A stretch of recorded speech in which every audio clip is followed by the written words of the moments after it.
Hey everybody, welcome to Overtime with the Oregonian. I'm Billy, that is Pete, and there's 3 weeks left in the regular season for high school football here in Oregon, and so that seems like a fun time to really just talk about playoffs, because why not? What else do we have to do? Right? Yeah.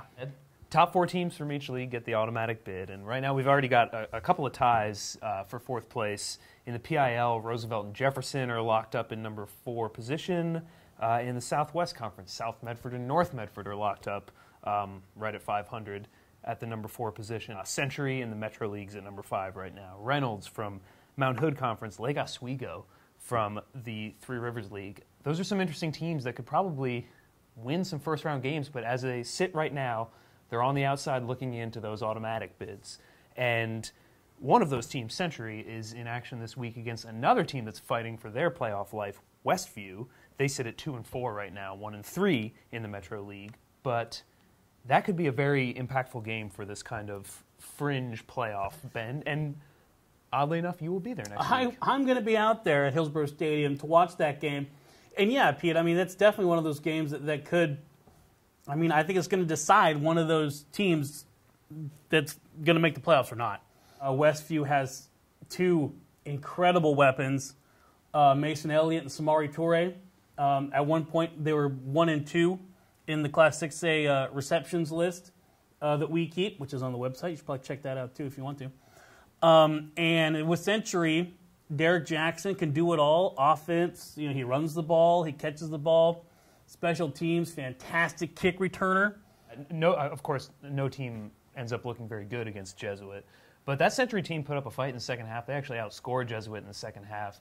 Granted, Crusaders had their starters out for the fourth quarter, Sure. A lot of it. But Jamarcus Grant surprised me a lot. He got into it in their passing game, too. I think he caught 8 or 9 passes, had 8 or 9 rushes, 3 touchdowns. I mean, you said it, too. Derek Jackson, Jamarcus Grant, they have some weapons on that Century team, as they do on that Westview team. And just as a bit of a side note, something we've been tracking in Class 3A, I know that they don't get a lot of love because we're all busy with 6A and 5A stuff here, but Scio running back Anthony Johnson, what has he done in 6 games?